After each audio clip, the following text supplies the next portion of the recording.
momen sulit kamu itu, kamu pernah gak sih merasa hopeless atau ya gak ada harapan di saat-saat kamu kehilangan itu? Tentunya aku benar-benar ngerasa kayak menyerah, kayak jadi nggak fokus lagi sih sama Noah jatuhnya, kayak teringat sama Ori terus gitu, kayak pengen jarah terus, inget dia terus, sedih terus. Pernah gak sih kamu kayak gagal move on? Penerimaan itu kan sangat sulit ya, karena kita juga manusia biasa. Saat kamu gagal move on, apa yang kamu lakukan? Pernah, kalau gagal move on yang pertama pasti nangis. Kayak nangisnya tuh kayak nggak udah kayak nyesek aja gitu, kayak kehilangan separuh jiwa aja gitu. Lihat fotonya, lihat foto waktu dia bayi aku. Karena benar-benar kita jarang banget foto berdua, jadi aku cuman punya foto berdua tuh waktu bayi doang. Jadi itu sih yang kayak benar-benar aduh, kok segininya sih gue dulu gitu kan. Jadi cuman bisa ngeliatin itu doang. Terus ya balik lagi, akhirnya ujung-ujungnya karena udah nggak tahu harus apa ya berdoa kayak gitu, ziarah, kemudian berdoa, minta kekuatan sama Tuhan. Aku sempat ngerasa kayak kok Tuhan jahat gitu. Saat itu aku sempat kecewa dan marah sih sama Tuhan. Maksudnya bahwa saya dan adik saya itu adalah orang yang melayani Tuhan gitu. Tapi kenapa Tuhan mempermalukan keluargaku sebegininya begitu? Kenapa Tuhan izinkan aku dan adikku yang mengalaminya? Dan kenapa harus adikku yang pergi saat itu? Kenapa harus dia yang berkorban begitu ya? Tapi saat ini aku berpikir kayak siapa aku yang bisa menilai Tuhan sejahat itu gitu. Karena balik lagi, di saat kita lemah sebenarnya Tuhan mau menyatakan kuasanya buat hidup kita. Tuhan kan yang buat kehidupan kita mau seperti apa. Kayak di Yeremia juga dia bilang, rancangan-rancanganku itu adalah rancangan keselamatan dan damai sejahtera, bukan rancangan kecelakaan. Ya meskipun yang kita anggap baik tapi itu dan itu belum tentu baik di mata Tuhan, ya kita nggak bisa paksain juga gitu. Kalau kita pikir kayak aduh, andai Ori masih hidup, dia harusnya begini, dia harusnya begitu, dia harusnya menjadi violin yang terkenal, dia bisa main biola bagus banget. Tapi ya Tuhan nggak mau itu. Tuhan mau dia terkenal di surga mungkin. Tuhan maunya begini, Tuhan yang begitu. Jadi dari situ aku banyak belajar bahwa manusia boleh berencana, tapi biarlah Tuhan yang berkehendak kayak gitu. Karena bahkan Tuhan sendiri pun saat dia berdoa, dia balikin lagi kan, bahwa kayak jadilah padaku seperti apa yang engkau rancangkan. Kita harus percaya dalam prosesnya Tuhan itu emang gak mudah. Kayak Tuhan Yesus itu baik, Tuhan Yesus itu kirimin teman-teman youth yang selalu support aku, kayak ayo dong, kamu harus ganti activity kamu gitu, kamu harus bangkit. Ori itu udah seneng loh di sana gitu. Ya walaupun it takes times gitu, tapi pada akhirnya aku memutuskan untuk kembali lagi pelayanan pelan-pelan. Aku mulai lagi fokus kuliahnya, ngelanjutin penelitianku, terus cari dosping yang baru dan segala macam. Ya seiring berjalannya waktu, ya aku menjadi kuat seperti itu, dan aku jadinya udah berubah menjadi kakak yang lebih hangat, yang lebih care sama Noah, sama mama, sama papa. Kita jadi sering gereja bareng. Papa yang tadinya udah hambar, jarang ke gereja, jadi semangat ke gereja. Jam berapa kita ke gereja? Ayo gimana ke gereja? Jam berapa pelayanan gitu. Papa udah jadi yang seperti itu, kayak gitu ya. Ajaibnya Tuhan itu adalah dia gak pernah lupa loh sama apa yang kita doakan.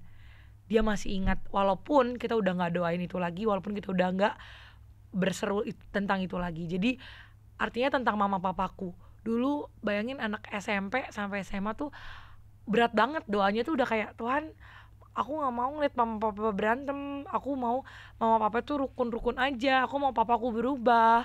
Aku gak mau kayak gini. Aku mau punya keluarga yang harmonis. Aku mau dianterin sekolah sama mama papa. Karena dulu aku tuh juga sempet diantar sama kakek, sama tante, sama paman. Kayak jarang banget gitu dianterin sama mama, sama adik bareng-bareng gitu kan. Tapi saat aku udah gak memperseturukannya, Tuhan masih inget loh gitu. Itu sih yang aku benar-benar amazed bahwa oh my God, you never forget about me ya God. Dan bagaimana perasaan Sherina terhadap Tuhan dan keyakinan kamu pada Tuhan setelah adik kamu pergi? Gimana sih kamu memahami maksud Tuhan dalam hidup kamu khususnya? Ya, kepergian adikku ini mendatangkan berkat kok. Kepergian orang yang benar, orang yang percaya dengan Tuhan, itu akan menjadi berkat. Karena ya banyak berkat yang aku bisa lihat. Keluargaku dipulihkan, orang-orang juga banyak belajar kehidupan dari Ori. Kan mereka sharing ya gimana si Ori, Kak Ori begini loh, Ori begini loh. Dan aku juga jadi dapetin banyak adik-adik gitu. Jadi teman-temannya itu sampai hari ini itu sering curhat, wow keren banget ya Tuhan gitu. Aku emang boleh kehilangan adikku gitu. Tuhan boleh panggil adikku, tapi Tuhan kirimkan adik-adik lainnya lagi yang Tuhan percayakan untuk aku mungkin bisa jadi berkat buat mereka, seperti itu. Apa sih arti Yesus yang memberi kamu kekuatan? Sangat-sangat luar biasa. Arti Yesus itu dia udah kayak Bapa. Jadi kayak aku percaya walaupun aku sempat ngerasain Bapa di dunia itu gak ada perannya gitu ya, tapi karena udah Tuhan izinkan perubahan-perubahan itu, Papa udah semakin melakukan perannya sebagai papaku, sebagai wakilnya Tuhan di dunia untuk mengurus kami.